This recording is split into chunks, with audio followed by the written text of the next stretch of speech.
Hello friends, 8 months മുതലുള്ള ബേബീസിന് കൊടുക്കാൻ പറ്റുന്ന ഒരു ഈസി ബ്രേക്ക്ഫാസ്റ്റ് ഐഡിയ ആണ് ഇന്നത്തെ വീഡിയോ.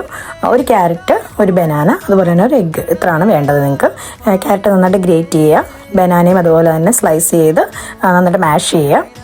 ഒരു ബൗൾ എടുത്തിട്ട് ഈ ബനാനയും ഒരു ക്യാരറ്റും അതുപോലെ തന്നെ ഈ എഗ്ഗും കൂടി ഇട്ടിട്ട് നന്നായിട്ട് ബീറ്റ് ചെയ്യുക. ഇത് ഹെൽത്തി ആൻഡ് ന്യൂട്രീഷ്യസ് ആയിട്ടുള്ള ഒരു ബ്രേക്ക്ഫാസ്റ്റ് ആണ്. ഇത് നല്ല സോഫ്റ്റ് ആയിട്ടുള്ള പാൻ കേക്കാണ്. അപ്പോൾ വായിൽ വെക്കുമ്പോൾ തന്നെ അതിങ്ങനെ അലുത്ത് പോകും, അതുകൊണ്ട് ചോക്കിംഗ് ഹസാർഡ് കുറവാണ്. പിന്നെ ഒരു പാൻ വെച്ചിട്ട് ബട്ടറാണ് യൂസ് ചെയ്യുന്നത്. ബട്ടർ വെയിറ്റ് ഗെയിനൊക്കെ ഹെൽപ്പ് ചെയ്യും. ഇത് ഞാൻ ഒരു 1 to 1.5 മിനിറ്റ്സ് മൂടി വെച്ചാണ് വേവിക്കുന്നത് ഒരു സൈഡ്. അതുപോലെ തന്നെ തിരിച്ചിട്ടിട്ട് വീണ്ടും 1 to 1.5 മിനിറ്റ്സ് മൂടി വെച്ച് വീണ്ടും വേവിക്കുക. അങ്ങനെ 2 സൈഡും വെന്ത ശേഷം ഇങ്ങനെ നീളത്തിൽ വേണം അത് കട്ട് ചെയ്യാൻ വേണ്ടി. കാരണം അവർക്ക് കയ്യിൽ പിടിച്ച് കഴിക്കാൻ വേണ്ടി ഫിംഗർ ഫുഡ് പോലെ കഴിക്കാം. എസ്തുവിന് ചോറിലൊക്കെ മുട്ടയിട്ട് കൊടുത്താൽ അവൾക്ക് ഇഷ്ടമല്ല, പക്ഷേ ഇങ്ങനെ കൊടുത്താൽ അവൾക്ക് മുട്ട ഇഷ്ടമാണ്.